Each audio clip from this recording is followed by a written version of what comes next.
Merci à vous tous de votre aimable fidélité à cette émission. Un œil sur l'actualité est encore au rendez-vous comme chaque dimanche sur LCF. Je vous l'ai promis le dimanche dernier que vous suivrez ce jour un document spécial sur le premier anniversaire de cette émission. Eh bien, ce document est à retrouver en seconde partie d'émission. Pour la première partie, je reçois pour vous Maître Atta Mensong Zeus Ajavon.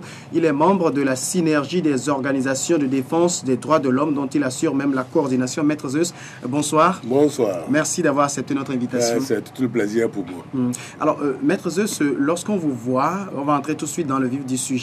Est-ce qu'il faut dire coordonnateur du collectif Sauvons le Togo ou coordonnateur de la synergie des ODDH? Finalement, vous êtes dans quelle posture? Bien, j'étais coordonnateur de la synergie du collectif Sauvons le Togo. Le collectif n'est pas enterré, il n'est pas dissous. Tant qu'il n'est pas dissous, bon, ben, virtuellement, je suis le coordinateur du collectif Sauvons le Togo. C'est dommage que le collectif soit resté actuellement lettre morte, soit en veilleuse. C'est dommage. Sinon, on aurait pu faire beaucoup de choses. Donc, vous reconnaissez que le collectif est en veilleuse? Il est en veilleuse. Pourquoi? Ben, puisque moi, je ne participe plus à aucune réunion du collectif. Pourquoi vous n'y participez plus? Le collectif ne se réunit plus. Le collectif ne se réunit plus. Je suis le coordinateur. C'est vous qui ne convoquez plus de réunions ou quoi? C'est parce que est-ce qu'il y a encore l'opportunité de convoquer une réunion? Non, comprenez-moi. Nous avons formé le collectif Sauvons le Togo. Un moment, il fallait fédérer les énergies des OEDH et des partis des partis politiques, de la société civile, pour faire un ensemble. Ce que nous avons fait. Ce qui a donné justement ce que vous avez vu en juin 2012. D'accord. Mais le problème qui se pose, c'est que à un moment donné, le rôle qui était dévolu au collectif dépassait le rôle du collectif. Parce que n'oubliez pas que le collectif est composé de partis politiques et d'associations de la société civile, de DDH, qui n'ont pas vocation à conquérir le pouvoir et à l'exercer. Or, arrivé à un moment donné, il fallait faire un cheminement et une stratégie pour conquérir le pouvoir et l'exercer. Les ODH ne peuvent plus être dans ce schéma-là. Et c'est pour cela que nous, ODH, nous avons tout fait pour qu'on mette ensemble les politiques, pour que la politique crée quelque chose entre eux en vue de conquérir le pouvoir et de l'exercer. Et c'est CAP 2015 qui a été créé. Bon, CAP 2015, vous y avez travaillé aussi? Ah oui, puisque c'est moi qui ai tout fait pour qu'on ait un conclave. Dans un premier temps, le collectif Sauvons le Togo et Arc-en-Ciel se regardaient en chaîne de faïence. Les gens ne se parlaient même pas. Ça a été difficile que nous puissions les mettre ensemble. Ça n'a pas été aisé, mais ça a été fait quand même. Avec la patience, la persévérance, on les a mis ensemble. Pour la première réunion n'a pas été facile, je peux vous le dire. La première réunion à laquelle le collectif et Arc-en-Ciel ont assisté, je peux vous dire que ce n'a pas été facile. Mais ça a été fait. Et de fil en aiguille, de compréhension en compréhension, et de gommage d'aspérité de temps en temps, on est arrivé à trouver un modus vivendi. Et nous sommes mis d'accord pour aller en conclave. Le conclave, je l'ai co-présidé. J'ai commencé à le présider, mais après je l'ai co-présidé avec un des politiques. J'étais le seul des autres DDH à être là. Il n'y avait que la politique. J'étais le seul en tant que coordinateur qui ait assisté à ce conclave. Je faisais tout pour que les politiques se comprennent. Vous savez, quand les politiques sont ensemble, c'est pas facile. Hein? Parce que chacun a sa façon de voir. Chacun a sa stratégie. Chacun a parfois même sa petite vision carrée de voir les choses. Selon ses intérêts. Parce que c'est ça. Un parti politique, c'est ça les intérêts.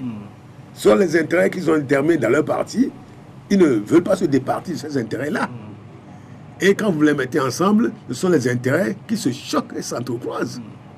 Il fallait faire tout ça pour se gommer les aspérités pour qu'on arrive à trouver un juste milieu. C'est ce que nous avons trouvé avec le conclave. Et je vais vous dire que dans ce conclave, quand cela a commencé, j'ai fait une première intervention immédiatement. Qu'on n'est pas venu ici pour choisir un candidat unique. Parce que je savais que cela allait empoisonner les débats. Donc c'était dit clairement dès le début qu'on n'est pas venu choisir un candidat unique. On est venu pour se mettre ensemble, créer une synergie, créer une symbiose pour aller lutter pour les réformes en vue d'aller aux élections. Mais ce n'est pas ce que disent certains qui ont assisté au conclave. Ils disent que moi qui ai dirigé le conclave. Dans l'ordre du jour, ou bien enfin dans le menu du conclave, oui, il y avait d'abord à faire le bilan de la lutte politique de 90 jusqu'à ce jour. C'est exact. Et ensuite désigner un candidat unique. Non. Bilan de la lutte. Un. Deuxièmement, comment faire pour obtenir les réformes. La lutte, le combat pour obtenir les réformes. Donc il n'a jamais été question de candidat unique. Si on en a parlé. Aussi, on a dit comment faire la stratégie pour obtenir les réformes. Et dans cette foulée-là, les gens se comprenant, combattant ensemble, il va y avoir une sorte d'aimant qui va les attirer et ils vont facilement trouver un candidat unique. Mais ce n'était pas un objectif du conclave. Ce n'était pas l'objectif du conclave. Parce que, vous vous souvenez, avant d'aller au conclave, la veille, une des entités du conclave avait désigné son candidat. Oui, la coalition arc-en-ciel, bien sûr. Oui. La veille. Est-ce que vous voyez? Et je me suis dit, ça va créer un problème. On n'est pas venu ici pour faire ça. Si nous commençons ça, nous n'allons jamais aboutir. Et donc, nous avons laissé tomber cette histoire de candidature unique. Nous avons fait le bilan, d'abord. Ensuite, nous avons dit les perspectives. Où est-ce qu'on peut aller? Quelle est notre vision? Nous avons parlé de cette vision-là pendant longtemps. C'est après la vision qu'on a dit maintenant, pour atteindre cette vision-là, il faut fédérer les énergies. On ne peut fédérer les énergies. Et il y avait deux, je vous le dis, il y avait deux clans, deux thèses. Une thèse, il faut, après que nous soyons mis d'accord sur la vision, les stratégies et comment faire le combat, il faut immédiatement qu'il y ait un porte-flambeau. Il faut désigner le candidat immédiatement qui va porter justement cette vision. C'est valable. Mais il y en a qui disent, non, il faut d'abord qu'on combatte pour les réformes. Et ces réformes supposent qu'il y a 2 tours. S'il y a 2 tours, on a besoin d'avoir un candidat unique. Voilà les 2 formes qui sont affrontées. Voilà. Bon, mais quand nous étions arrivés à la fin, tout le monde a participé aux critères pour désigner le candidat unique. On s'est enfin mis d'accord pour que moi je n'ai fait que faire la coordination. Sans peser sur les uns, je faisais là pour passer la parole, faire la synthèse, c'est tout. Donc, on s'est mis d'accord pour que on puisse... ils avaient dit qu'ils allaient, il fallait désigner un candidat. À ce niveau-là, tout le monde était d'accord. Même ceux de la seconde thèse. Et on a dit, bon, quels sont les critères pour désigner un candidat? Il y a eu plusieurs séances de travail sur les critères. Et on s'est mis d'accord pour désigner le candidat. C'est au moment où on a dit, bon, les candidatures doivent être déposées à mon bureau, tel jour, au plus tard à 17h. Pour que le lendemain, on vienne et qu'on dise qui est candidat pour en discuter. Par rapport à ce que nous avons retenu auparavant comme critère, comme élément. Bon, le lendemain, moi, à 17h, je suis allé au cabinet. 7h30, il n'y avait qu'une seule candidature déposée. Une seule. Le lendemain, lorsque les candidatures sont faites, à la séance, j'ai dit, je n'ai qu'une seule candidature, celle de Jean-Pierre Fabre. Aucune autre candidature n'a été déposée. Et c'est là où les problèmes ont commencé. Il y en a qui disent qu'ils ne reconnaissent pas ceci, il faut pour eux, alors qu'on s'était mis d'accord avec même les critères, et même des gens avaient même contribué activement à ce qu'on détermine les critères. Et c'est ceux-là qui disent non, on ne se reconnaît pas plus dans ce schéma-là. Il faut nécessairement qu'il y ait 2 tours pour que tout le monde puisse se présenter au premier tour. Maintenant, est-ce que c'est après octobre, quand le CAP 2015 a été créé, c'est là que les ODDH se sont démarqués des politiques, c'est ça? Oui, c'est au moment de la création de CAP 2015, dès que le CAP 2015 a été créé, j'ai dit le rôle des ODH est terminé. Je ne peux plus participer aux réunions. Les ODH ne peuvent plus participer aux réunions du CAP 2015. CAP 2015, c'est une alliance politique pour conquérir le pouvoir et l'exercer. C'est clair. Du coup, est-ce que le collectif Sauvons le Togo est encore viable? Le problème qui s'est posé, c'est que le collectif comprend des gens qui après ont pris des positions qui sont antinomiques aujourd'hui. Vous avez le cas qui a pris sa position. Et on ne peut plus. Qu'est-ce qu'on va faire dans le collectif Sauvons le Togo? Bon, le cas n'était pas membre du collectif Sauvons le Togo. Le cas n'était pas membre. Mais on s'est mis d'accord après. Donc ça veut dire, à l'heure où nous parlons, le collectif est mort et enterré. Je ne dis pas que c'est mort. Vous savez, hier, j'ai reçu un des responsables du collectif qui m'a dit, il faut revenir. On a besoin de toi. Quelqu'un du collectif sur le dos. Qui n'est plus, même dans le cas 2015, qui était au collectif, pas arc-en-ciel, mais qui n'est pas dans le cas 2015. Et qui me dit, il faut revenir. Je dis, je vais y réfléchir. Parce que, pour des raisons personnelles, je suis ça de loin. Alors, du coup, les ODDH qui se sont un peu démarqués des politiques, on a l'impression aujourd'hui que cette démarcation est plus profonde que vous ne le dites parce que même vos idéologies ne concordent plus. Mais, quoi qu'il en soit, les ODDH n'ont pas pour vocation de lutter pour le pouvoir. Ça, c'est clair. C'est clair. Donc, nous, comment faire pour que nous ayons des élections transparentes? Ça, c'est le rôle des ODDH. Pour qu'il y ait la paix sociale. Pour que des élections se passent dans des bonnes conditions. Pour que celui qui sera désigné soit celui que le peuple a désigné. Ça, c'est le rôle des ODH. Alors, d'où vous dites maintenant, pas d'élection sans réforme. C'est normal. Puisque nous savons que dans ce pays-ci, vous savez, j'ai fait tous les combats depuis 1990. J'ai participé à presque tous les dialogues. J'ai vu faire toutes les élections. Je sais de quoi je parle. Et pour les élections, sauf en 2007 et en 2010, c'est parce qu'en 2007, il y a eu un maudit Vivendi. En 2000, il ne faut pas se leurrer. En 2007, c'est parce qu'on a signé l'accord 4 de Lomé. Accord politique global plutôt. En 2006, accord politique global qui a calmé les esprits, calmé le jeu et qui a dit après les élections législatives, on fera ce qu'il faut faire pour faire les choses. Ah oui. C'est pour ça que les élections de 2007 se sont passées de cette façon-là. Il ne faut pas se leurrer. Parce qu'on brandit cela comme les élections sont maintenant apaisées au Togo. Non. Oui, mais en 2010 également, on a voté, oui. En 2010, on a voté. Ça n'a pas été facile. Mais il ne s'est rien passé. Oui, je vais vous dire, il aurait pu se passer des choses. Parce que si j'avais voulu, il serait passé des choses. Ah bon? Oui. Parce qu'en 2010, les résultats ne sont pas les résultats qui ont été annoncés. On les avait, les résultats. Les résultats ne sont pas les résultats qui ont été annoncés. Si j'avais dit, il aurait suivi que je fasse une conférence de presse. Que je dise, voilà les résultats réels. Vous croyez que les gens allaient se taire? Les résultats ont déjà été annoncés. Mais j'avais les résultats réels après. Est-ce que vous croyez que si je faisais une conférence de presse et que j'annonçais que les résultats qui ont été annoncés sont faux, et voilà les résultats réels, et vous croyez que le pays allait se calmer? Non. Donc vous avez choisi une voie de la raison à l'époque. J'ai choisi la voie pour qu'il y ait la paix dans mon pays. C'est tout. Nous avons voté aussi en 2013. Oui. Il ne s'est rien passé. En 2013, il y a eu deux choses.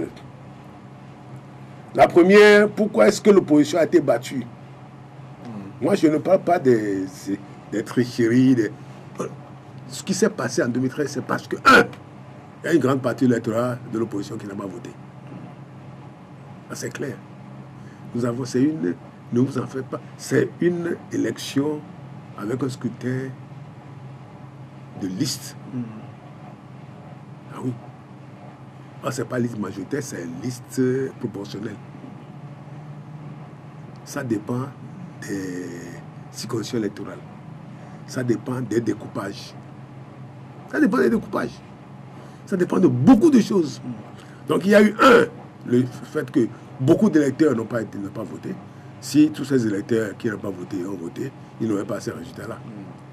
Deuxièmement, c'est parce que le découpage a fait que l'opposition et le pouvoir étaient à couteau, étaient à égalité pratiquement des voix sur le terrain. Vous avez vu les cas que ça a donné. C'est un découpage.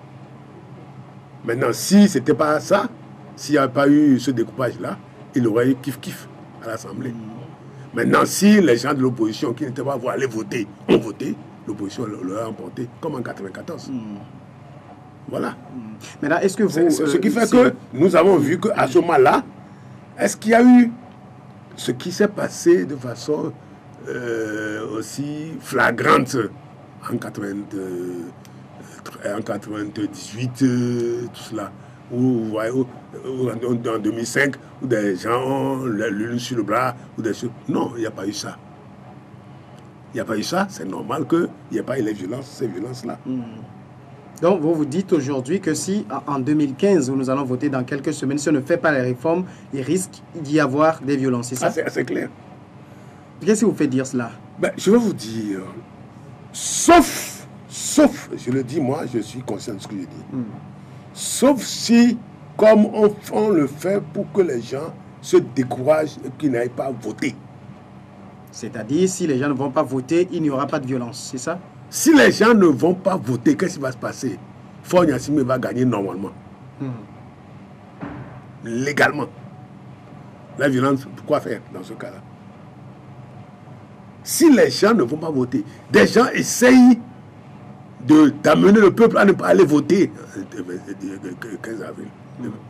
Si ça ne se peut pas comme cela, si les gens ne vont pas voter, parce qu'il y a déjà 1 million de gens qui n'ont pas voté pour les législatives. 1 million, ça fait beaucoup. Et je peux vous l'affirmer, ce million-là, ce sont des électeurs de l'opposition. Bon, ça on ne peut pas en être tellement sûr. On ne peut pas en être tellement sûr. Parce qu'il y a eu des abstentions à Lomé, comme il y en a eu également dans les villes de l'intérieur, du nord. Je vais vous dire, prenez les résultats de toutes les élections qui sont passées au Togo depuis 1994. Le RPT a gardé son électorat. RPT maintenant à unir. C'est le même pourcentage. Ah, c'est clair. Le pourcentage du RPT de unir à toutes les élections depuis 1994, c'est 30%. Ça veut dire qu'ils ont un électorat fidèle qui vote pour eux, quelles que soient les circonstances. C'est l'électorat de l'opposition. Donc, vous dites que les 70% restants sont de l'opposition, c'est ça? Non, je ne dis pas ça. Il y a des gens, il y a des gens qui sont flottants. Dans une élection, vous avez toujours des gens les indécis. Voilà. Des gens qui votent pour, des gens qui votent contre. C'est kiff-kiff. C'est 30% par ici, 35-40% par ici. C'est clair, c'est kiff-kiff. Mais le reste, c'est les indécis. C'est ceux-là qu'il faut convaincre. Donc rien ne dit que ces gens-là sont forcément pour le pouvoir ou pour l'opposition. Vous avez vous dire une chose, les indécis, c'est que quand ils ne voient pas, ce n'est pas des gens qui votent pour le parti au pouvoir. Ceux qui votent pour le parti au pouvoir, ils votent pour le parti au pouvoir. C'est clair. Même pour l'opposition. Ceux qui votent pour l'opposition, il y en a qui votent, quel que soit le cas, ils votent pour l'opposition. Mais il y en a qui disent, est-ce que ça vaut la peine que j'aille voter? Qu'est-ce que l'opposition va m'apporter? Est-ce que l'opposition va m'apporter la victoire? Est-ce qu'on va gagner en fin de compte? Est-ce qu'on va avoir la victoire en fin de compte? Ceux-là, ce sont les indécis. Ce ne sont pas des fidèles de l'opposition. Mais ce sont les gens qui veulent le changement. Vous avez compris, quand Afro-Baromètre dit que 85% des Togolais veulent le changement, veulent les réformes, le changement. Ben oui, parmi ces 85%, vous avez les 30, 35, 40% qui votent pour l'opposition. Mais vous avez 40%, 45% qui ne sont pas de l'opposition. Dont une partie qui vote pour le RPT unir l'autre partie qui peut pas des indécis. Ah, c'est clair.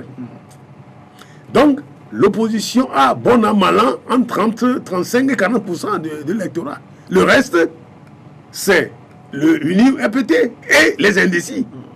Mais si vous découragez l'électorat, les premiers qui n'iront pas voter, d'abord, ce sont les indécis. Qui diront cela, ben, qu'est-ce qu'ils vont m'amener? Puisque ce ne sont pas des militants. Parfois, ce ne sont même pas des sympathisants, mais qui veulent que les choses évoluent. Et vous les découragez. Mais de ce que vous dites, c'est un peu aux antipodes de ce que disent les autres des ODDH, puisque eux, ils tiennent un discours qui, comme quoi, veut décourager les gens, veut les empêcher d'aller voter. Hein. Oui, ça, sinon, est-ce que c'est le même langage? Moi, je crois que c'est un langage à clarifier. Est-ce que les ODDH disent qu'il faut empêcher les gens d'aller voter? Quand ils disent qu'ils vont ils bloquer... disent qu'il faut empêcher les élections. Oui. C'est pas la même chose. Est-ce que vous partagez, vous, cela? Ah, je suis d'accord. Qu'il faut empêcher les élections? Mais je vous dis... C'est un rendez-vous républicain.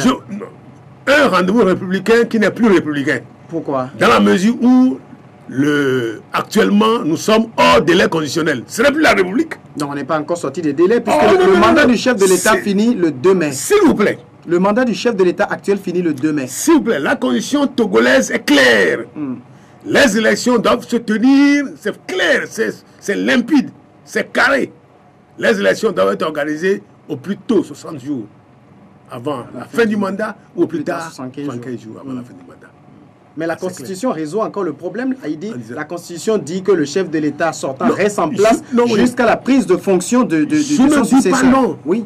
Je ne dis pas non. Donc ça veut dire, même si on prend la même constitution, on n'est pas encore sorti des délais. Non, les délais pour faire l'élection, on est sorti de ces délais-là. Oui, ce qui veut dire, si la constitution dit que l'ancien reste en place jusqu'à ce que le nouveau prenne fonction. Il est élu quand le nouveau? Cela veut dire que la constitution prévoit des cas où il peut y avoir des retards. C'est pas ça. Il y a des délais, les délais c'est clair, c'est carré comme je vous dis. La constitution prévoit les conditions dans lesquelles le chef d'État doit être élu. Dans quel délai? Si vous n'êtes pas dans un délai, vous êtes sorti du cadre constitutionnel. C'est clair. Maintenant, la constitution prévoit également, parce que c'est ça. C'est nous qui avons fait cette condition-là. Mais ce qui a été ajouté là, c'est le toilettage de 2002 pour que constitution reste en fonction. Mais moi, je suis d'accord avec ce... C'est pas le toilettage. Je suis d'accord avec cette façon de voir. Je l'ai déjà dit à plusieurs reprises. Que ça n'existe pas, ce que nous appelons le vide juridique au Togo. Les Africains sont les Africains qui ont imaginé, qui a inventé cette notion de vide juridique. Il n'y a pas de vide juridique. Un chef d'État ou une institution quelconque qui est en fonction et qu'on n'arrive pas à remplacer, il n'y a pas de vide. Un chef d'État qui est élu et qu'on n'a pas encore élu son remplaçant, mais il continue d'exercer ses fonctions. C'est ce que moi j'ai enseigné aux étudiants pendant 35 ans. Il n'y a pas de vide. C'est la continuité des institutions. C'est la continuité de l'État. Il n'y a pas de vide. Bon, ils l'ont écrit, c'est vrai. Maintenant, on le tourne comme on veut, mais même si le chef d'État n'est pas élu, on n'arrive pas à le lire, l'ancien chef d'État reste en fonction. Il continue. C'est ça la règle républicaine. C'est ça le droit que nous enseignons à nos étudiants dès la première année. C'est ce que nous appelons la continuité des institutions, la continuité de l'État. Je vais vous dire, à supposer que demain, il y a un problème, le Lomé est en ébullition, un problème, le maire n'est pas là, aucun conseiller municipal n'est pas là. Les gens sont morts, il faut les enterrer. Si vous, journaliste, vous allez à la mairie, vous prenez vous êtes à la, vous mettez sans qu'on ne vous dise rien, vous mettez à la place du maire, vous signez les autorisations d'enterrer, autorisations d'éliminer, c'est valable. Ah bon? Oui, c'est valable. Vous avez assuré et assumé les fonctions de maire. Vous avez assuré la continuité de l'institution qui est la commune. Ah oui. Nous appelons ça le fonctionnaire de fait. C'est le fait qui a fait qu'il est resté là. Automatiquement, les droits qui sont afférents à la fonction, ça lui est attribué immédiatement. Même pour chose que l'État, pour le chef de l'État. C'est le chef d'État. Même si on n'a pas élu le chef d'État, on n'a pas pu l'élire. Un chef d'État qui est en exercice continue nécessairement ses fonctions par la continuité des institutions. C'est nous, Africains, qui avons inventé cette notion-là, sur laquelle, si le mandat est terminé, le chef d'État n'est plus en fonction, il y a un vide. Il n'y a pas de vide. Ça n'existe pas. Il ne faut pas que se leurrer. Je suis un professeur, que le professeur de droit ou que le juriste qui n'est pas d'accord avec moi vienne me le dire en face. Bon, donc, le fait de dire qu'il reste en fonction, ce n'est pas contraire au fait qu'il doit être élu dans les délais. Il y a des délais constitutionnels. Si vous sortez de ces délais-là, les élections sont sorties de leur cadre constitutionnel. Il faut autre chose. Et c'est pour ça que je dis, si on est sorti du cadre constitutionnel, ça veut dire il faut nécessairement à ce moment-là qui est que les acteurs politiques se mettent d'accord pour voir qu'est-ce qu'on va faire dans ce cas-là. C'est là où vous prenez le gouvernement de transition? Je n'ai pas nécessairement un gouvernement de transition. Moi, je prône qu'on se mette ensemble, autour d'une table. Qu'on voit comment gérer. Mais les élections normales qui se font le 21 avril, ça n'a aucun sens constitutionnel. Le 15 avril. Le 15 avril. Ça n'a aucun sens constitutionnel. C'est sorti des délais. C'est sorti du cadre constitutionnel. C'est sorti de la loi de la Constitution. C'est vrai, c'est clair. Mais à ce moment-là, pourquoi on ne se met pas pour trouver, pour ceux qui aiment ce pays-là, qui veulent que ce pays soit en paix, pourquoi est-ce qu'on ne constate pas que on est sorti du cadre constitutionnel, on est sorti du cadre légal, mais on appelle les gens, qu'est-ce qu'on fait? Quand est-ce qu'on peut faire les élections de façon consensuelle? Ils peuvent se mettre d'accord dans 2 mois, dans 3 mois. Ça ne signifie pas que le président s'en va, il est là. Même s'il n'y avait pas cette disposition constitutionnelle, il est là, c'est lui qui assure. Maintenant, si vous décidez de faire une transition d'1 an, de 6 mois, mais tant mieux. S'il est là, est-ce qu'il ne sera pas fragilisé? Quelle fragilité? On a vu le cas ivoirien où Laurent Gbagbo est resté en poste 5 ans sans organiser des élections. Il n'a pas été un président assez stable. C'est parce qu'il a eu en face de lui, des rebelles qui ont pris les armes. Non, c'est tout. S'il n'y avait pas des rebelles qui ont pris les armes, il aurait dirigé le pays sans problème. Je vous dis, si aujourd'hui le chef d'État dit courageusement, il faut faire les choses selon les règles, selon les normes, selon la constitution. Les élections sont sorties de leur cadre constitutionnel. Messieurs de la cadre politique, venez. On va réfléchir ensemble. Ces élections peuvent être faites quand? On dit dans 2 mois. Chiche! On s'organise pour faire les élections dans 2 mois. Le chef d'État reste en fonction. Même s'il n'y avait pas cet article de la Constitution, il doit rester en fonction.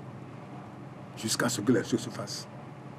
Maintenant, si vous décidez, ils peuvent décider, non, on va faire une transition en même temps pour gommer toutes les aspérités, etc. Oui, pourquoi pas? Ça dépend de ce qu'ils ont. Moi, je ne suis pas politique. Soit les politiques décideront ensemble ce qu'il faut faire.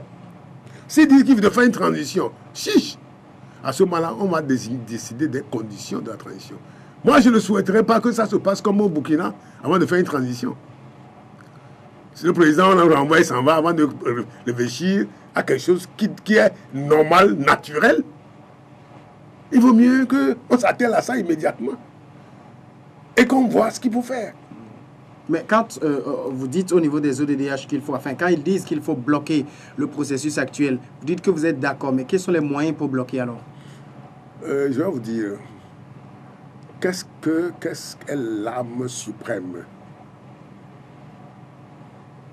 L'article 150 de la Constitution est clair. De base, je le dis dans son devoir de droit constitutionnel pour la première année. Lorsque ceux qui sont au pouvoir agissent et qui n'agissent plus dans l'intérêt du peuple et qui font des choses qui n'ont plus aucun rapport avec la façon normale de régir le pays, il a dit que c'est un devoir pour le peuple de désobéir, de s'insurger. C'est ce que vous demandez? Article 150 de la Constitution.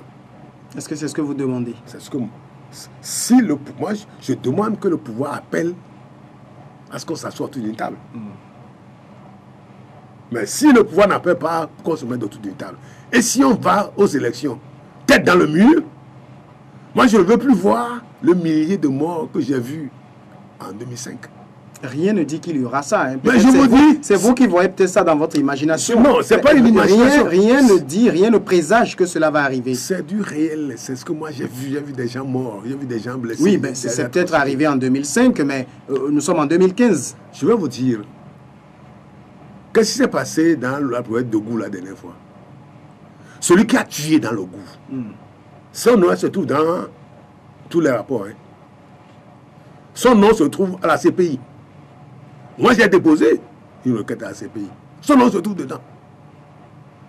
Celui-là, il a encore organisé des choses la dernière fois dans le Gou.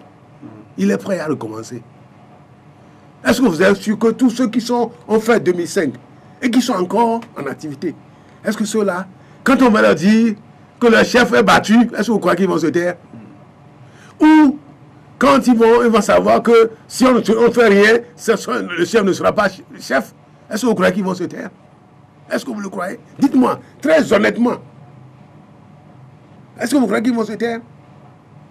Maintenant, est-ce que vous croyez qu'à l'heure actuelle, si on fait des élections, et si les élections ne sont pas transparentes, parce que pour le moment, ce qui se fait n'est pas encore transparent. La preuve, le fichier est totalement empoisonné. Et on l'a démontré. Alberto Olympio ne cesse de le clamer. La dernière fois, l'ANC vous l'a démontré. Le fichier est corrompu jusqu'à la lie. Oui, mais ce samedi, on affiche la liste électorale pour que les gens puissent aller voir. Nous sommes dans la période... Est-ce que c'est aller voir qui fait que le fichier est corrompu? Si éventuellement il y a des doublons et tout, les gens peuvent le savoir. Pourquoi vous ne donnez pas un peu de crédibilité, du moins à ce que fait cette institution-là, la CENI? J'ai été vice-président de la CENI. Je peux pas vous dire que je ne donne pas de crédibilité. C'est parce que ces élections sont organisées ailleurs. Il faut le dire. Même quand j'ai été président de la CENI, vice-président de la CENI, les élections étaient organisées ailleurs. Les résultats ont été envoyés d'ailleurs. Je l'ai dit, j'ai fait une conférence de presse, je l'ai dit. Quand les élections ont terminé, nous n'avions même pas encore fini de compiler les résultats sur nos ordinateurs. On a proclamé les résultats. Les résultats sont venus d'ailleurs. C'est clair, ce n'est pas l'institution qui pose problème. L'institution fait ce qu'elle peut. Mais elle ne peut pas tout faire.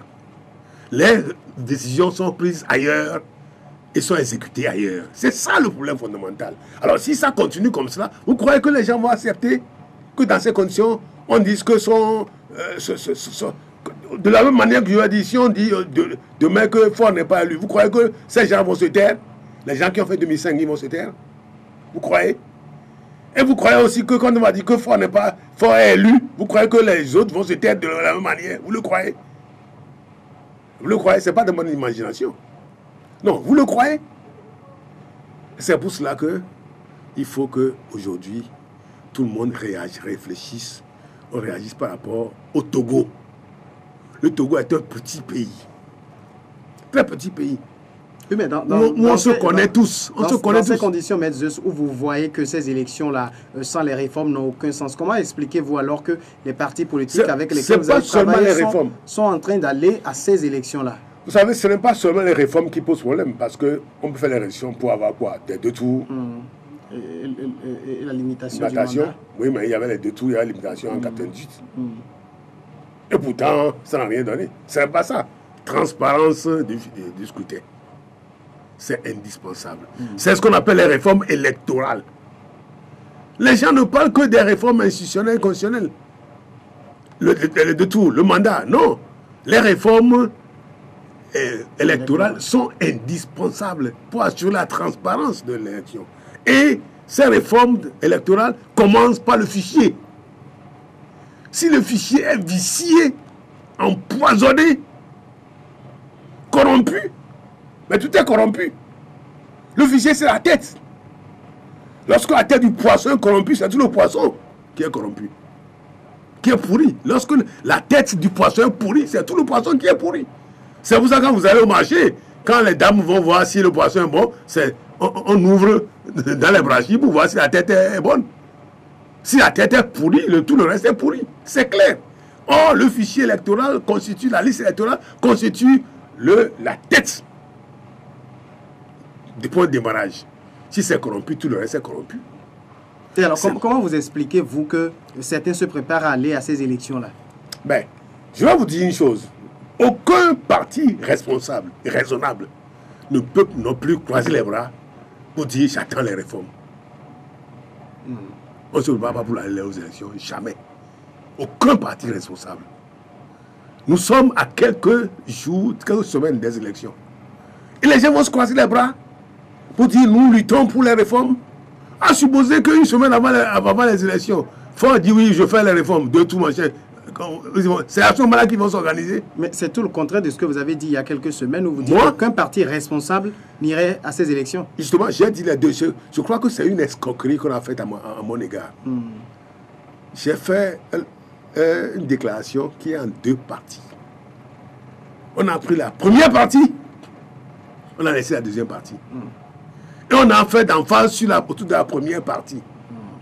C'est pour ça que j'ai dit c'est une escroquerie. Je le dis contre moi.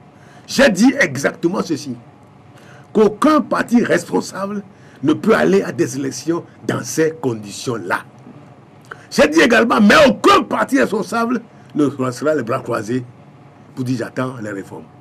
Il faut s'organiser. Il faut commencer à s'organiser. Je l'ai dit, j'ai dit, il y avait 2 mois avant les élections, parce que c'est 2 mois avant les élections. Aucun parti responsable ne peut croiser les bras pour dire je ne vais pas m'organiser pour aller à ces élections-là.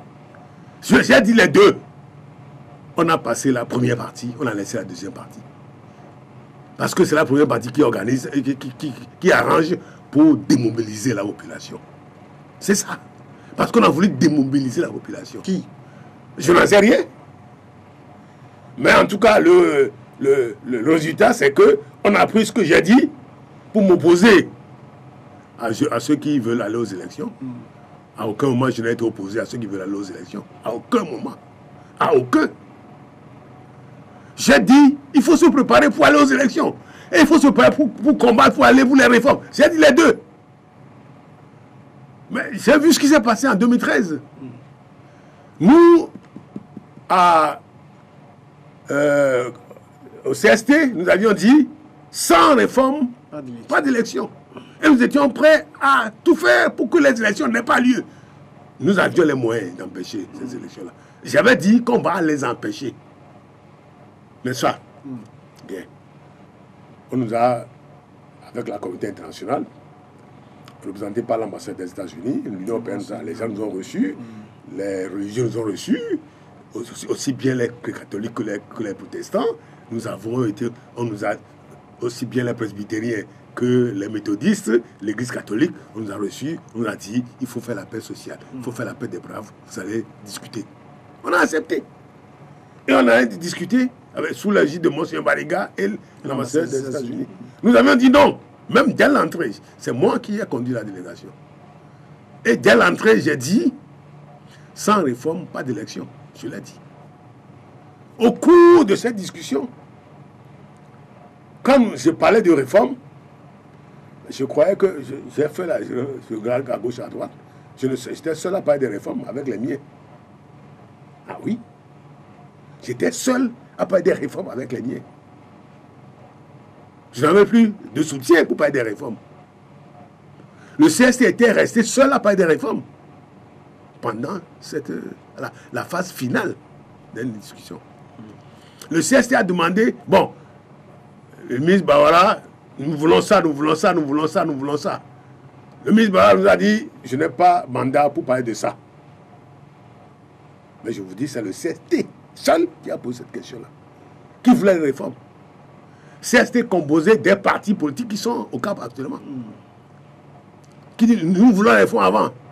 Et nous avions demandé à M. Bariga de demander, puisque Bawara dit qu'il n'a pas reçu mandat, qui demande, c'est le chef d'État. Nous avons demandé à M. Bariga de nous prendre un rendez-vous auprès du chef d'État pour discuter de ces réformes-là avec lui. C'est devant nous qu'il a pris rendez-vous, il a demandé le rendez-vous. Il n'a jamais réussi à rejoindre le chef d'État. Pendant 2 jours, il n'a jamais réussi à rejoindre le chef d'État. Bon, après, on nous a dit, non, ne vous en faites pas, les gens de la communauté internationale nous ont dit, ne vous en faites pas, dès qu'on aura fait les élections, on fera les réformes. Et vous y avez cru? On y a cru. On y a cru. Disons peut-être naïvement, on y a cru. On a fait les élections. Vous avez vu les réformes. Ben c'est ça. Et qu'est-ce qui s'est passé? Quand nous avons accepté d'aller à l'élection, il restait 3 jours pour déposer la candidature. Les partis politiques ne s'étaient même pas organisés sur le terrain. Puisque pour les partis, c'est réforme, réforme, réforme. Personne n'était sur le terrain pour aller travailler sur le terrain. Personne. Et quand on a dit oui, on va aller, on a eu 3 jours pour faire les candidatures. 3 jours. Pendant ces 3 jours, on n'était pas sur le terrain. Et on est allé aux élections. Et vous croyez que ce n'est pas normal qu'on ait ce résultat-là? C'est normal. Maintenant, vous voulez qu'on fasse la même chose, qu'on dit réforme, réforme, réforme, qu'on soit sur le terrain. Il faut être sur le terrain. Il faut être sur le terrain et revendiquer les réformes. Donc ça veut dire que pour M. Sajavon, ça ne pose aucun problème que les partis aillent aux élections présidentielles. Que les partis se préparent pour aller aux élections présidentielles. C'est une nuance. Non, ils sont en train d'y aller déjà. Ah non, je dis se préparent. Est-ce que vous savez demain? Vous savez ce qui va se passer demain? Est-ce que vous le savez? Vous avez une hypothèse? Moi, je suis là, je ne sais pas s'il va y avoir élection. Je ne sais pas. Non, tout est déjà arrêté. Hein. Ce vendredi, la commission a rassemblé les partis politiques. On connaît le positionnement de chacun des partis sur le bulletin électoral. Est-ce que vous connaissez demain? Est-ce que vous êtes Dieu? Moi, je ne suis pas Dieu. Oui, personne n'est Dieu, mais tout se met déjà en place. Si on a dit à Blaise Compaoré la veille qu'il ne serait pas là le lendemain, est-ce que vous envisagez un scénario à la Burkinabé? Je dis, je préfère qu'on fasse l'économie de ce qui se passait au Burkina. Je vous l'ai dit tout à l'heure. Il faut tout faire pour faire l'économie de ce qui s'est passé au Burkina. Pour qu'on s'assoie, qu'on trouve une solution consensuelle. C'est ce que j'ai dit. Et ce n'est pas tard pour trouver une solution consensuelle. Ce n'est pas tard. Sinon, qu'est-ce qui va se passer? Bonjour les dégâts. C'est tout ce que j'ai dit. Bonjour les dégâts. Sinon, bonjour les dégâts. Sinon, on va aller à des élections. On va organiser les élections, vaille que vaille. Les élections vont se passer. Quelqu'un va dire qu'il est élu. Je vous ai dit tout à l'heure, à supposer qu'on dise que Fabre est élu, est-ce que vous croyez que les gens qui ont fait 2005 vont dire non, non, non, laisse passer? Vous croyez? Vous le croyez sincèrement? Maintenant, supposez qu'on dise que Fabre n'est pas élu, que c'est Faure qui est élu. Vous croyez aussi que les gens vont se taire? Vous le croyez sincèrement? Non, je ne le crois pas. Donc, on est là à parler seulement de Fabre, de Faure, mais il y a aussi 3 autres candidats qui sont en liste. Non. Dites-moi, honnêtement, est-ce que vous croyez? Non. Moi, je suis quelqu'un qui aime mon franc-jeu, mon franc-parler. Je ne fais pas d'animation. Honnêtement, en dehors de Fabre et de Faure, qui vous pensez qui peut encore être élu? Personne. Vous croyez qu'ils amusent la galerie? Je ne dis pas qu'ils amusent la galerie. C'est la règle du jeu démocratique. Je vais vous dire, Jean-Marie Le Pen a été candidat depuis 1984 jusqu'à ce qu'il ait pris sa retraite. Il n'a jamais été élu. Mais il n'a jamais été élu. Ça n'a pas empêché qu'à chaque élection, il est candidat. C'est la démocratie. C'est la démocratie. Si ces gens ne sont pas dedans, le pays allait, au contraire, ça va faire justement cette bipolarisation. C'est même peut-être mieux que ces gens soient candidats. Pour qu'il n'y ait pas le face-à-face, la bipolarisation. Cette bipolarisation, cette exacerbation aurait pu se faire s'il y avait 2 tours. Au second tour, vous voyez les exacerbations au second tour. Mais comme c'est un seul tour, pourquoi pas?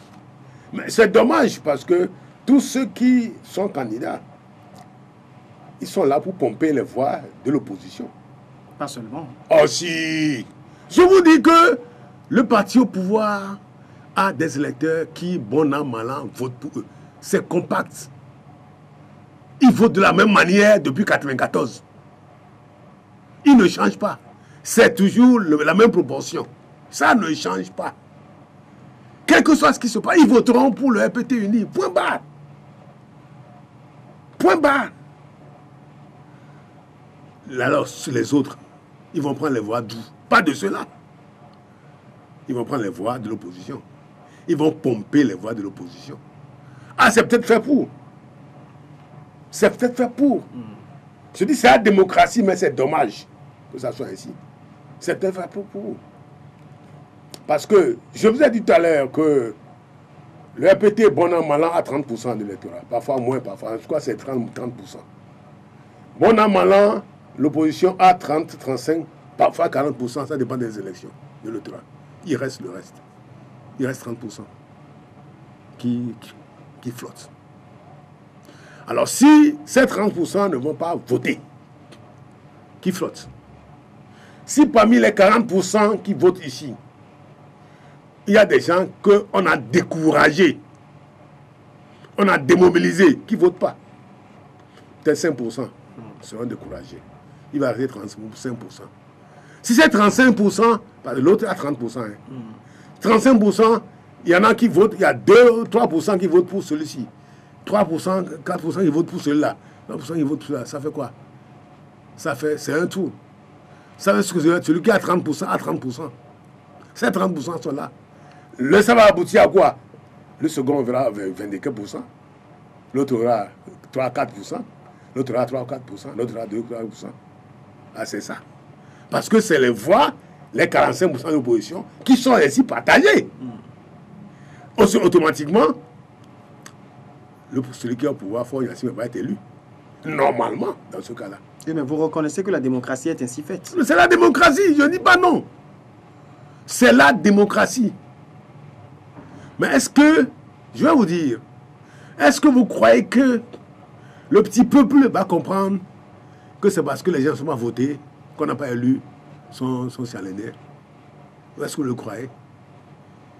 Dès qu'on va dire, Faure est élu, ça ne se passera pas comme ça. Vous savez comment ça se passe? Même si à supposer même que ce soit même le schéma catastrophe dont je vous ai parlé. Les gens ne sont pas allés voter. L'électorat de l'opposition a été pompé par les 3 autres. Et que Faure soit élu normalement. Parce qu'il peut être élu normalement. Dans ces conditions-là. Est-ce que vous croyez que les jeunes, les petits là, ils vont comprendre? Ça ne se passera pas. Vous allez voir, il se passera comme ça. C'est comme ça que ça va se passer. De la même manière, à supposer que ces gens se réveillent demain, les jeunes dont je parle, les indécis, et qu'on les convainque de voter, et qu'ils aillent voter, et que Faure Gnassingbé conserve les 30%, et que par contre, c'est 35 qui votent pour l'autre, et les restes se partagent. Et que donc celui qui est devant, c'est 35 ou 40%. Est-ce que vous croyez que ceux qui ont fait 2005 et qui sont toujours prêts à prendre le service, qui sont là, vous croyez qu'ils vont dire, ah non, Fabre est élu, ok, Fabre est élu, on va voir. Vous croyez qu'ils vont laisser faire? Non. Non. Mais dans ce cas, si les résultats sont proclamés, il n'y a rien à faire, on ne peut pas revenir dessus. Hein. Vous croyez? En 2008, en 98, les résultats étaient proclamés. Et pourtant, vous avez vu ce qui a passé. Non, on n'a jamais donné Gilles Christ Olympio vainqueur en 98. Et pourtant, on a tué 1000. Non. Bon, en 2005, on n'a pas donné non plus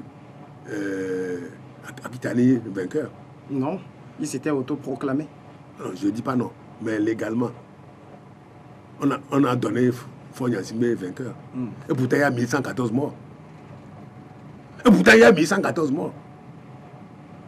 Vous avez dit, on ne fait plus rien. Oui, c'est clair, c'est clair. La CENI a proclamé Faure élu, la Constitution a proclamé, mais il y a 1114 morts pour que Faure puisse régner.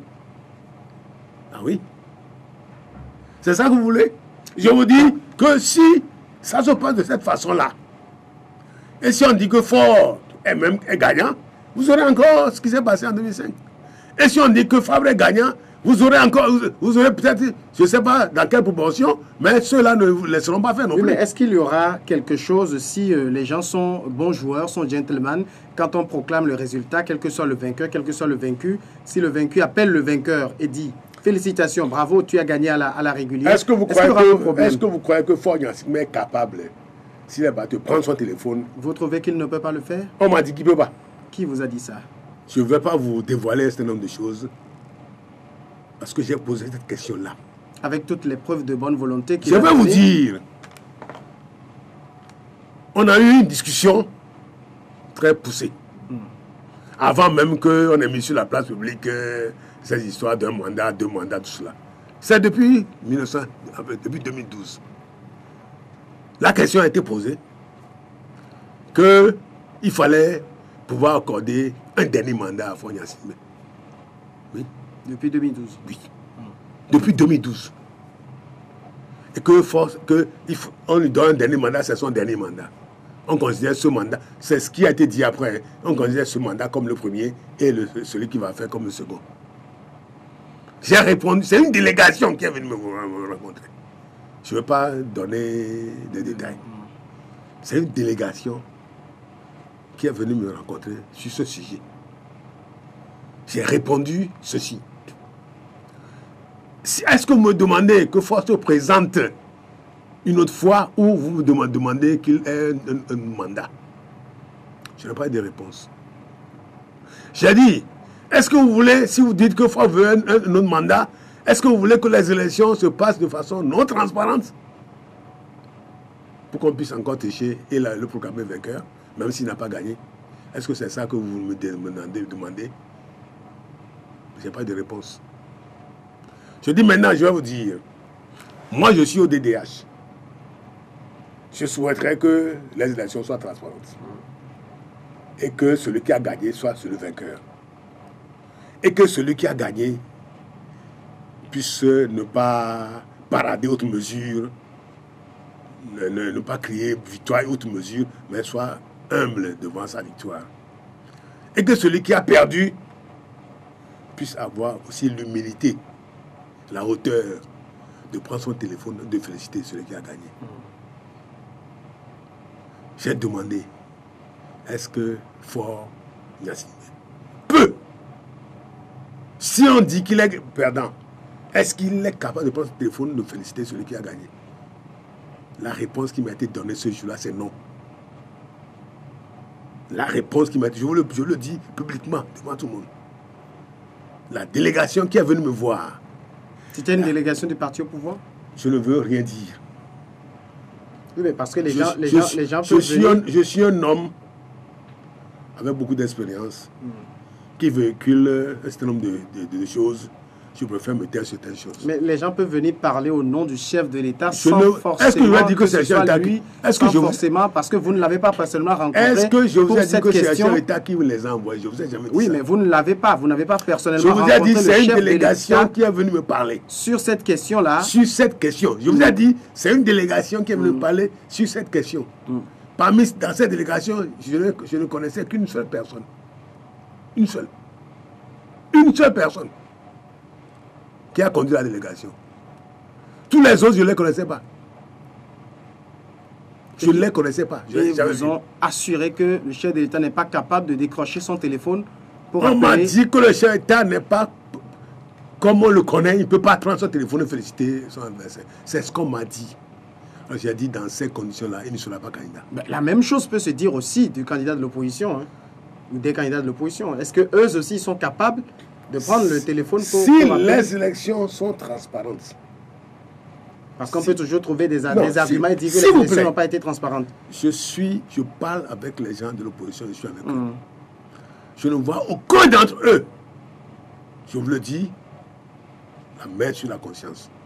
Je ne vois aucun d'entre eux battu légalement, régulièrement, ne pas féliciter son adversaire. J'ai posé cette même question ici à Gilbert Bawara. Il m'a dit que le chef de l'État est capable de prendre son téléphone et de féliciter un autre qui aura vaincu, qui aura gagné les élections. C'est un autre son de cloche. Gilbert Bawara, vous savez, c'est la voix de son maître.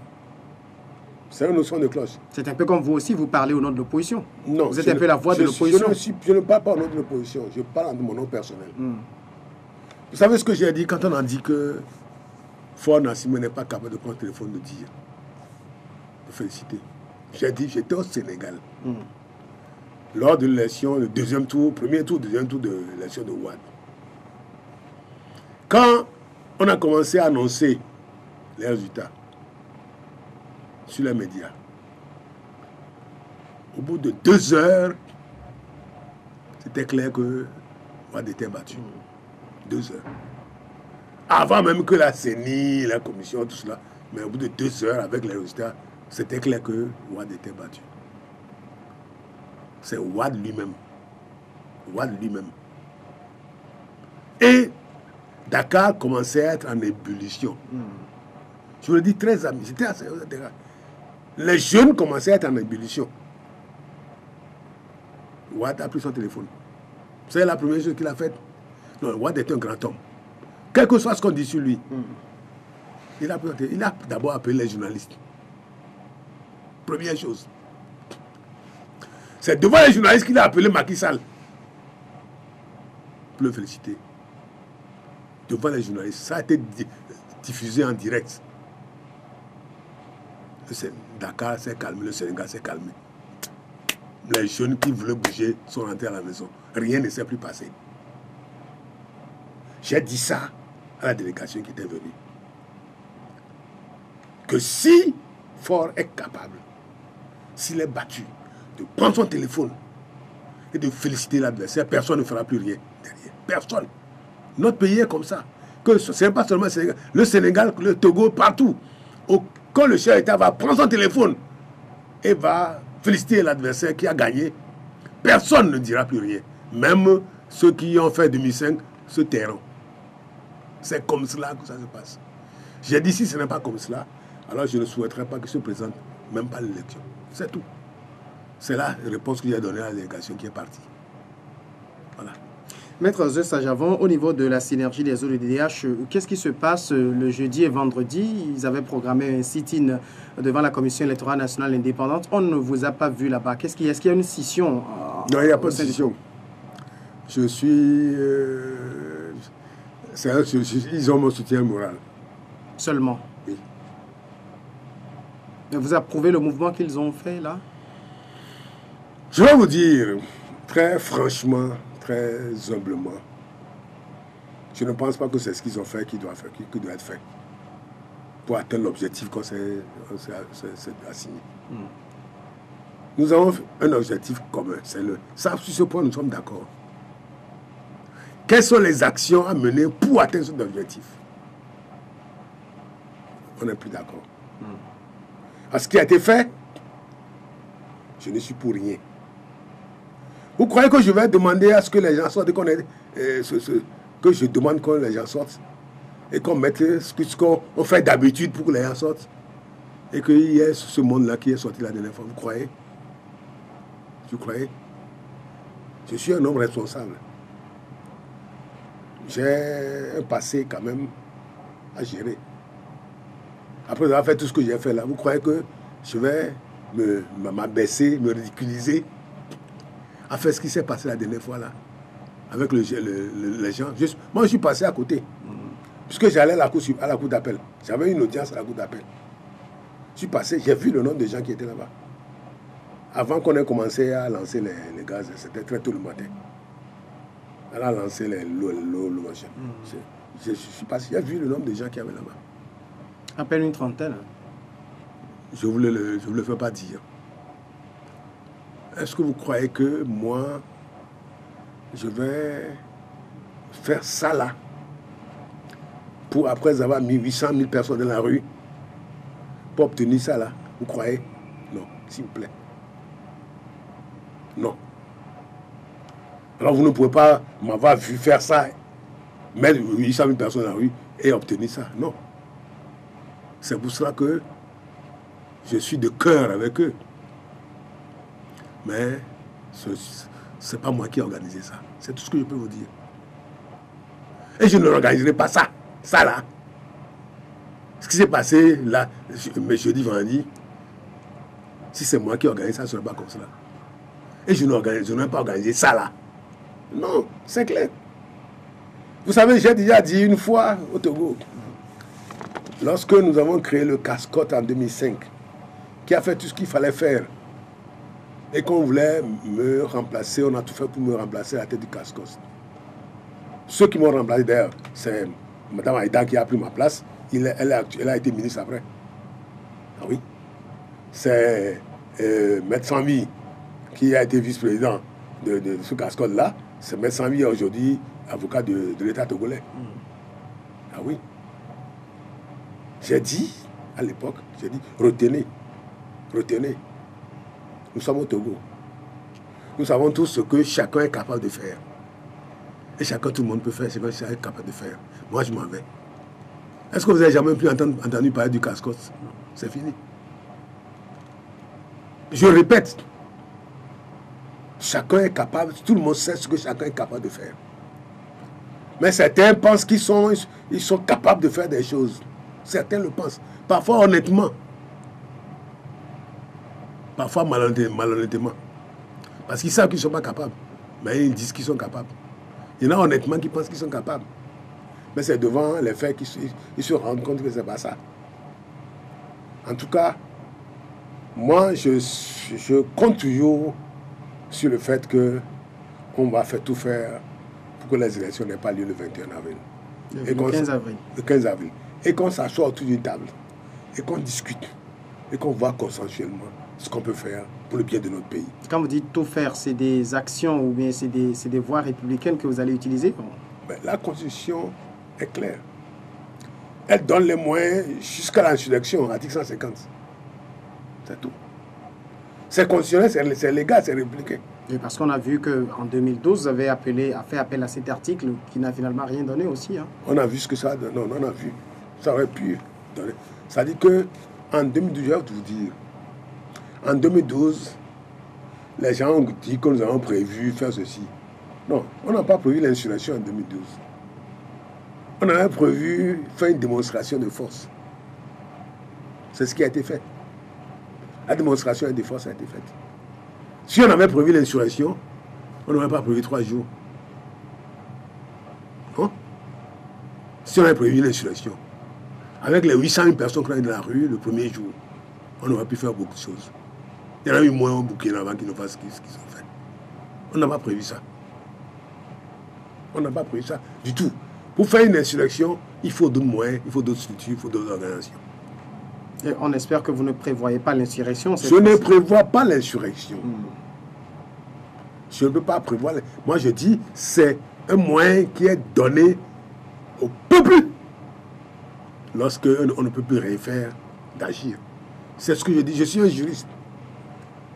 Je ne dis pas que c'est ce qu'on va faire. Non. Moi, je suis qui? C'est le peuple qui doit agir. C'est le peuple qui doit parler. J'ai entendu Albert Olympio parler, je crois que c'est hier ou ce matin. Il dit que ce n'est pas lui qui va faire, ce n'est pas Alberto, que c'est le peuple. Il a raison. Il dit que ce n'est pas la communauté internationale non plus. Il a raison. C'est le peuple. Seul détenteur de la souveraineté qui peut souverainement décider de ce qu'il doit faire. C'est tout. Vous pensez donc pour vous qu'il est important que le gouvernement, les autorités en place puissent surseoir au processus qui est en cours et appeler toute la classe politique pour discussion? Il est indispensable que ça soit ainsi. Indispensable. Impérieux que ça soit ainsi. Sinon, bonjour les dégâts, je le dis, je répète. Je ne souhaite plus compter les morts, parce que c'est ce que nous avons fait en 2005. Nous sommes mis à décompter les morts. Il y a eu tel mort dans telle maison. Comment il s'appelle? Comment ça s'est passé? On met ça sur papier. On met le nom. Nous avons compté 1114 morts. Donc nous avons mis 811, 1114 on a compté, mais 811 sur lesquels nous avons mis des noms. Et des lieux, là où ils ont été tués, quels sont les domiciles? 811. Oui, je ne veux plus compter ça. Parce que pour le reste, les 1114, pour le reste, nous sommes allés dans ces maisons. Comment on a dit que il y a eu des balles qui ont tué. Ah non, nous ne sommes pas dedans, nous ne voulons pas d'histoire. Oui. C'est pour ça qu'on n'a pas mis des noms sur les 1114. On a mis des noms sur 811. Oui. Je ne veux plus faire ce décompte macabre dans mon pays.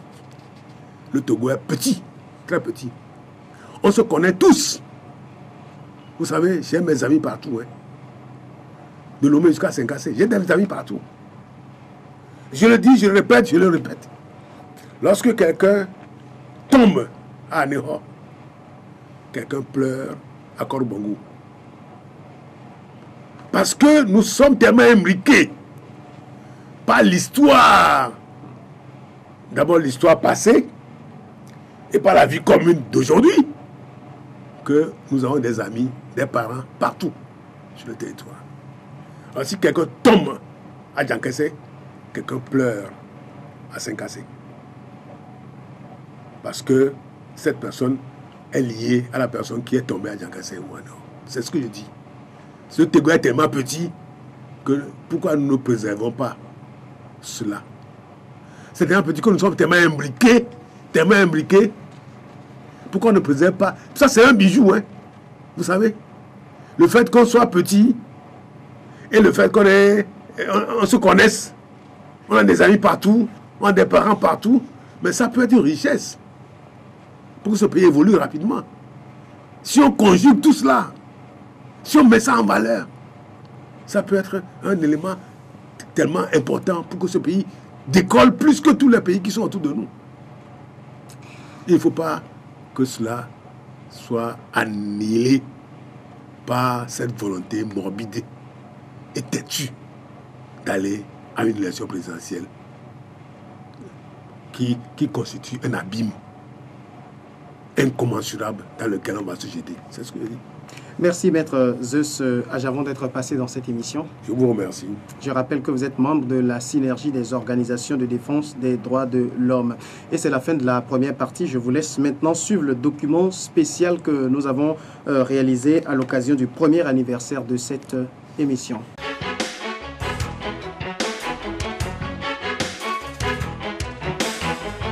Je pense très sincèrement que c'est une excellente émission qui fait ressortir donc les sujets d'actualité. J'ai eu l'opportunité peut-être d'avoir été candidat donc à cette émission. Je dis que c'est une émission de qualité.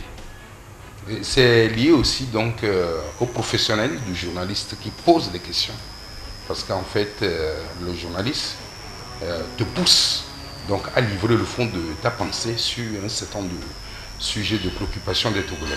Je pense que dans le contexte de notre pays, où il y a un certain nombre de problématiques à propos desquelles les citoyens s'interrogent, il y a un certain nombre de problématiques à propos desquelles les citoyens auraient aimé poser des questions au gouvernement ou à la classe politique, l'émission sur l'actualité a, de mon point de vue, le mérite justement d'amener sur le plateau ces personnalités-là qui viennent rendre compte du travail qu'elles sont en train de faire. Ces personnalités qui viennent un peu expliquer aux citoyens ce qu'ils font. Ce que je trouve comme valeur ajoutée à cette émission, c'est que l'animateur lui-même a le mérite d'avoir du punch. C'est-à-dire qu'au fond, quand le citoyen lambda est dans son salon et qu'il voit une personnalité politique à l'écran, et qu'il voit un ministre, et qu'il voit un opérateur économique, le citoyen grouille d'envie de poser un certain nombre de questions à cette personnalité-là. Et ce que le citoyen espère, c'est que l'animateur, justement, ne se contente pas de dire « Monsieur le ministre, vous avez inauguré un bâtiment, quelles sont vos impressions ?» Okay? Mais que l'animateur fasse la contradiction. Parce que ce n'est que dans cette mesure-là que le citoyen lambda peut mieux comprendre éventuellement les situations qui n'auraient pas été bien expliquées. Et je pense que dans le cas de Un œil sur l'actualité, c'est souvent le cas. Deuxième élément, je pense que vous faites l'effort de donner la parole à une diversité de personnes. Quand on voit aujourd'hui une personnalité proche du pouvoir, les semaines qui vont suivre, vous voyez une personnalité proche de l'opposition qui peut contredire ce que la personne précédente a dit ou qui peut compléter éventuellement. Et des fois, avec les formules que vous utilisez, à savoir la première partie et la deuxième partie, le mérite aussi, c'est que dans la semaine, il se peut que l'actualité soit marquée par différents événements dans des domaines différents. Et forcément, des citoyens d'un certain niveau veulent mieux comprendre cet événement sur le plan social et d'autres citoyens veulent comprendre un événement sur le plan politique ou sur le plan économique. Et donc aussi, je pense que l'idée de faire la première et la deuxième partie répond à ce souci-là. J'ai, à titre personnel, un attachement vis-à-vis de cette émission pour deux choses. D'abord, les questions compliquées auxquelles nous ont habitués l'animateur principal. Et ensuite, l'audience que cette émission-là a, puisque vous avez au moins la certitude que quand vous passez à cette émission, le lendemain ou dans la semaine, l'ensemble de vos propos sont scrutés par l'ensemble de toute la presse, tous les médias et qu'il y a toujours des mots forts, des temps forts eu égard bien entendu aux questions que l'animateur pose. Donc voilà, pour ces deux raisons, j'ai un gros attachement pour cette émission. Vous dites que cette émission vient de faire 1 an, moi je n'en ai pas l'impression.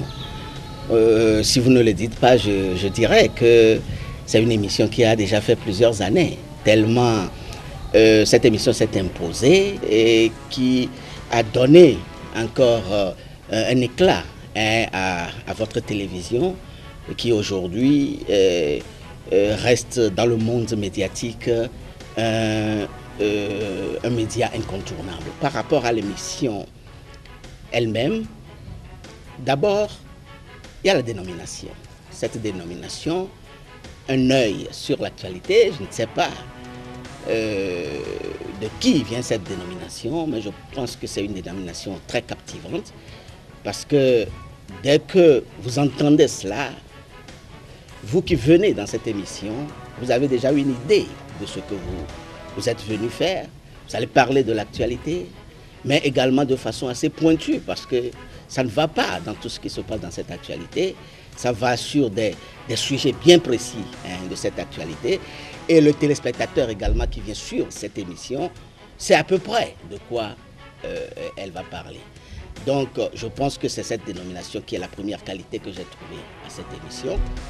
La seconde qualité, c'est sa régularité. Vous savez, je n'en ai pas souvenance qu'une seule fois je suis arrivé pour suivre un œil sur l'actualité et j'ai vu une répétition, mais je vois que vous avez une certaine irrégularité dans ce que vous avez fait jusqu'à présent. Et cela, il faut le faire parce que ce n'est pas tous les jours qu'on a les acteurs qui veulent bien intervenir. Ce n'est pas tous les jours qu'on a les gens qui sont disponibles pour répondre donc aux invitations. Cela voudrait dire que vous savez choisir vos sujets. Vous savez également choisir les gens que vous devez inviter. Vous savez les convaincre de la nécessité de faire des émissions à des moments donnés. Donc je pense que c'est la seconde qualité que je trouve à cette émission. La troisième qualité que je trouve à cette émission, c'est le professionnalisme dont elle a fait preuve tout au long de cette année. Parce que quand vous suivez l'émission sur l'actualité, il y a une certaine diversité. D'abord dans le monde politique, vous recevez aussi bien les partisans du pouvoir que de l'opposition. Et ça, c'est une très bonne chose. Mais au-delà du monde politique, il y a également la société civile. Je me souviens à plusieurs reprises que j'ai vu sur ce plateau des représentants des syndicats, des ONG, des organisations de la société civile, ce qui montre d'une certaine diversité dans ce que vous faites. Et quand vous intervenez dans cette émission, je parle à M. Samuel, vous intervenez, vous posez des questions, mais jamais on ne peut pas déceler dans ce que vous êtes en train de faire le bord politique auquel vous appartenez. Et je pense que c'est une qualité principale pour un journaliste. Peut-être la dernière qualité, c'est l'efficacité. Parce que vous savez, tout ce que nous venons de citer, on peut les avoir sans avoir nécessairement l'efficacité au bout. L'efficacité, c'est que vous atteignez l'objectif que vous êtes assigné donc en créant cette émission. Et cet objectif, c'est d'atteindre le plus grand nombre possible. Je n'en veux pour preuve que le feedback que moi j'ai quand je passe dans cette émission, tous ceux qui m'appellent pour me dire, ou même pour faire des remarques sur ce qui s'est passé, c'est la preuve qu'il y a un grand nombre qui suit cette émission. Ça voudrait dire que vous avez su également atteindre le plus grand nombre possible. Donc c'est une émission qui atteint son objectif, donc l'efficacité. Cette émission est un plus dans la marche de la construction d'un Togo à la quête de sa liberté, à la quête de son identité propre. Vous avez permis à un certain nombre de citoyens d'avoir l'opportunité de s'exprimer, d'exprimer leur point de vue, de s'exprimer sur les questions idoines, les questions importantes qui touchent la vie de la nation. Vous avez permis aux citoyens lambda ou qui se trouvent avec l'opportunité des médias de pouvoir avoir une idée des grands enjeux qui se passent dans le pays. À vous, félicitations. Et je crois qu'aujourd'hui, après un an, cette émission mérite d'être poursuivie.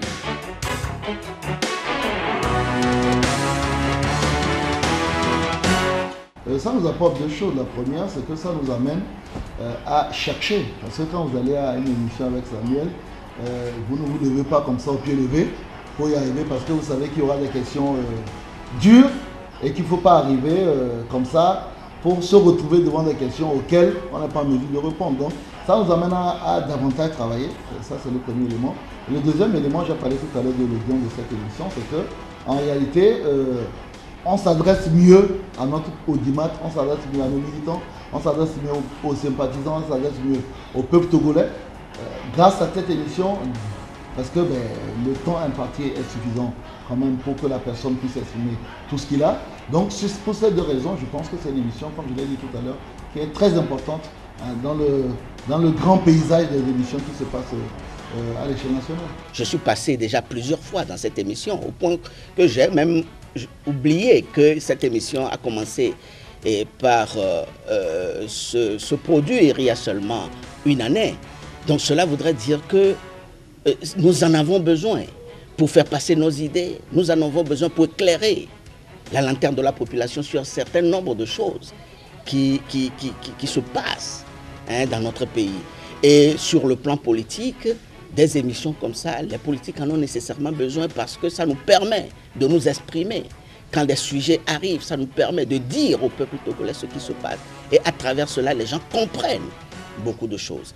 Donc je pense que c'est une émission qui représente beaucoup pour nous, tant sur le plan politique que même également pour les acteurs de la société civile. Je crois quand même qu'on ne peut pas faire de la démocratie sans un débat d'idées. Parce que ce genre d'émission oblige les acteurs politiques à posséder donc le dossier avant donc de se rendre donc sur la chaîne, sur le plateau. Donc pour moi, l'émission contribue, à l'instar d'autres qui sont organisés sur d'autres chaînes également, à élever le niveau du débat et également de tout temps à permettre aux Togolais de comprendre mieux les enjeux de la politique togolaise. Je crois que chaque fois à la CNSC, lorsque nous sommes dans nos activités, que ce soit le mouvement à l'intérieur du pays, même au bout de nos déplacements à l'étranger, il y a un certain nombre d'amis, un certain nombre de partenaires qui évoquent notre participation. Pas seulement moi, mais les amis à ce genre de mission. Nous, aujourd'hui, on pense qu'on a utilisé ce canal pour passer le message de la citoyenneté active, pour passer le message de la bonne gouvernance, pour attirer l'attention de chaque Togolais sur la nécessité d'assumer son devoir, mais d'exiger à avoir ses droits. Nous avons en tant qu'acteurs de la société civile, effectivement, des préoccupations que nous voulons porter à l'endroit de la population. Et donc quand nous avons l'honneur d'être invités, c'est l'occasion pour nous d'expliquer à nos concitoyens ce que nous sommes en train de faire, et surtout dans une démarche de plaidoyer, demander aux autorités si sur telle ou telle problématique, les mesures qu'elles ont promises, si les mesures vont être prises ou si elles vont continuer par tarder. Et donc c'est vraiment une opportunité extraordinaire que vous nous donnez.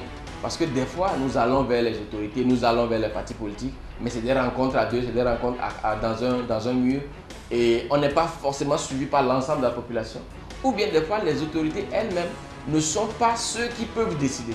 Et que plusieurs fois, on vous dit, ok, c'est peut-être le Premier ministre qui doit prendre la décision, c'est peut-être le chef de l'État.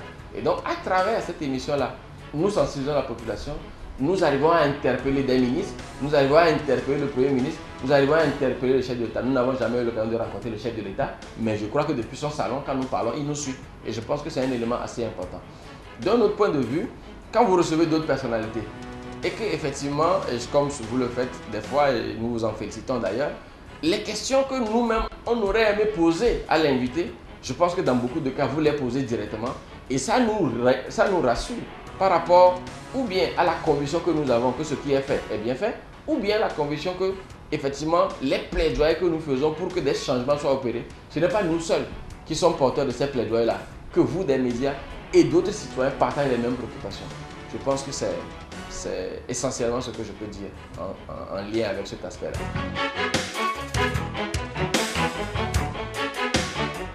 Dans la forme actuelle, à la limite, ce que moi j'aurais souhaité qu'on améliore un peu, si je peux me permettre, c'est d'installer au moins des émissions contradictoires. Vous savez, moi j'ai soif, à titre personnel, en tant que jeune politicien, j'ai soif d'émissions contradictoires qui permettent à deux acteurs politiques du même bord ou bien de bords différents de se croiser, d'exprimer leurs opinions différentes. Et je crois que c'est aussi un moyen de nous amener, nous acteurs politiques, à mieux rechercher du fond de nos programmes, de nos projets, de nos propos, hein, les éléments pour peut-être conquérir l'audimat.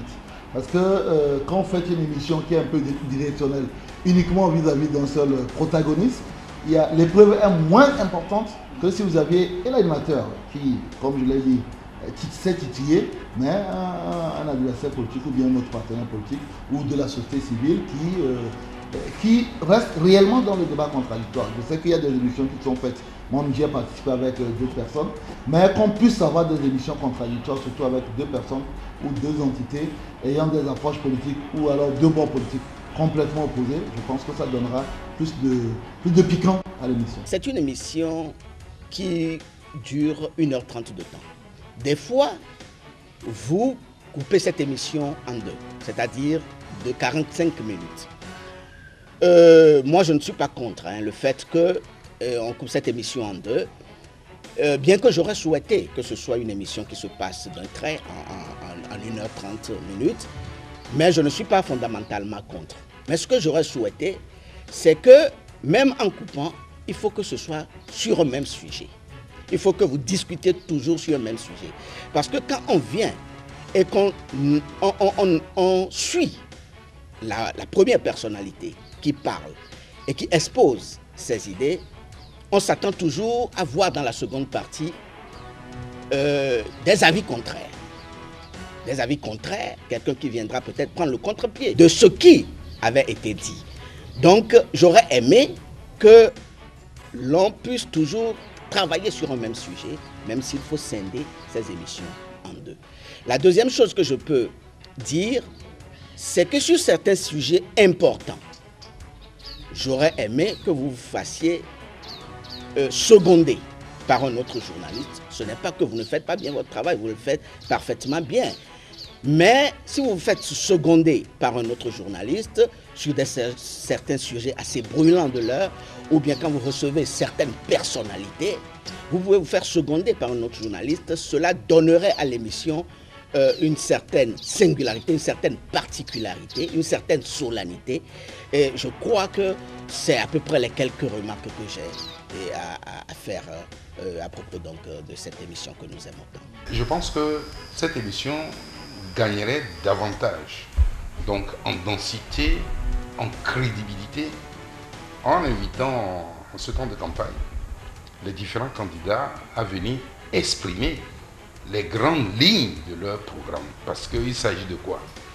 Vous sollicitez donc le suffrage ou les suffrages des Togolais, des électrices et des électeurs. Il est important que vous puissiez du moins dire, vous engager devant du moins ces électeurs et ces électrices, qu'est-ce que vous leur promettez contre l'échange donc de leur suffrage.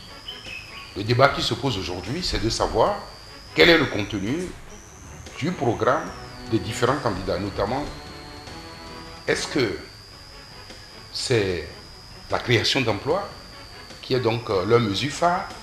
Est-ce que c'est un programme ambitieux d'environnement? Est-ce que c'est l'efficacité des services publics?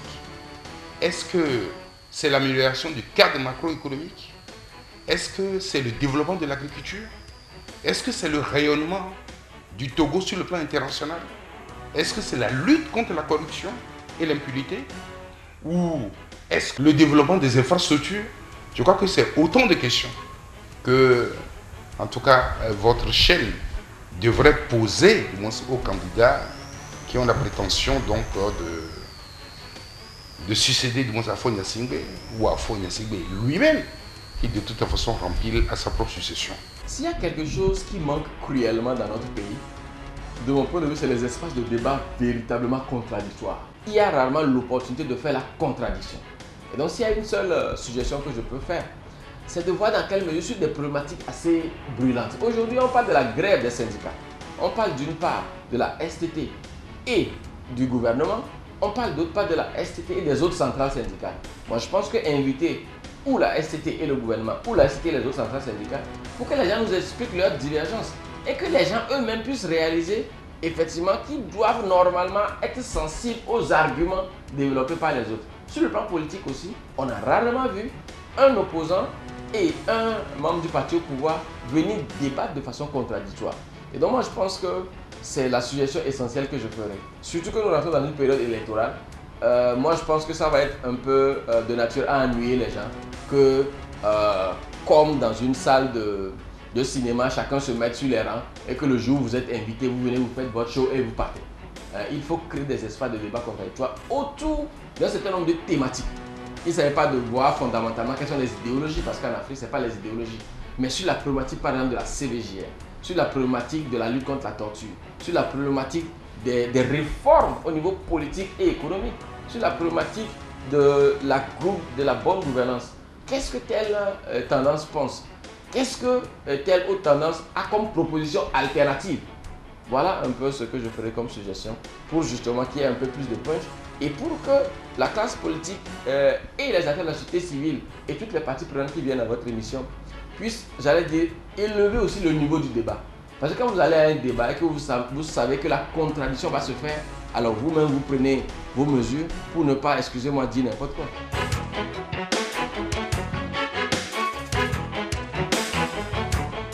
Bon vent, je souhaite vraiment que cette émission se pérennise et que vous faites en sorte que les gens puissent aller de plus en plus vers cette émission, les gens puissent se porter spontanément encore beaucoup plus vers cette émission et que nous puissions toujours vous suivre, nous puissions toujours être là pour travailler ensemble. Donc ce que je souhaite pour cette émission, c'est tout le bonheur, c'est que tout puisse se dérouler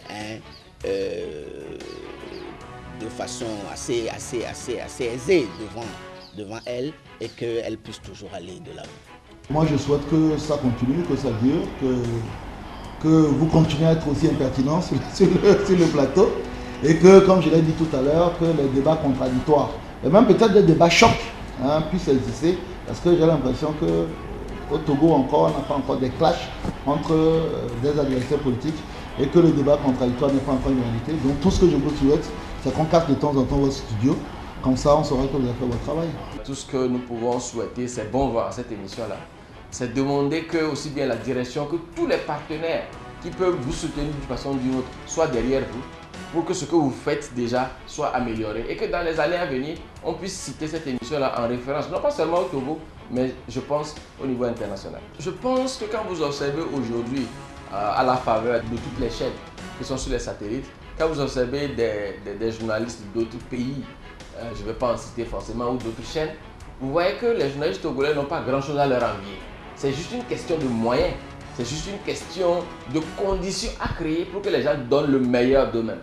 Donc moi, mon espoir, c'est que d'abord votre chaîne fasse tout pour vous mettre dans les conditions pour que vous puissiez donner le potentiel que vous avez en vous à la nation togolaise. Ensuite, que les différents partenaires, que ce soit sur le plan économique, que ce soit sur le plan des acteurs de la société civile, qui peuvent vous faciliter votre mission, qui vous accompagnent et que justement, on puisse vous citer en référence par rapport au type de débat qu'il faut organiser dans le pays, en Afrique et dans le monde. Je souhaite que ce genre d'émission, en tout cas, puisse s'améliorer davantage. Je souhaite que des occasions donc, de cette émission soient multipliées afin que donc, les acteurs politiques puissent tous les jours passer du moins sur les chaînes et expliquer de toute façon ce qu'ils ont comme ambition pour ce pays, ce qu'ils ont comme programme pour ce pays. Car dans tous les cas, je pense qu'après ces élections, les choses ne se passeront plus comme elles se passaient avant. Je souhaite donc un bon anniversaire donc, à cette émission.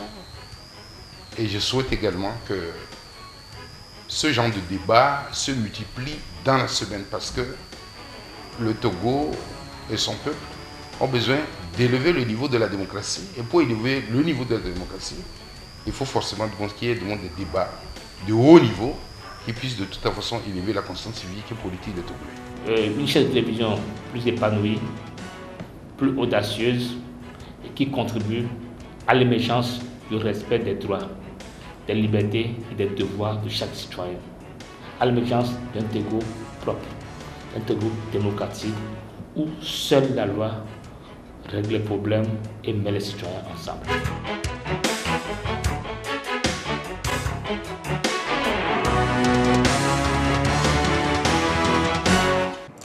Voilà tout ce que vous nous avez dit. Nous en tiendrons compte pour nous améliorer afin que vous soyez toujours fiers de nous suivre dans cette émission. Merci à vous tous de votre fidélité. C'est fini pour ce dimanche. Le prochain rendez-vous, c'est le dimanche à venir. Jusque-là, portez-vous bien, prenez soin de vous. Chaque jour est une grâce.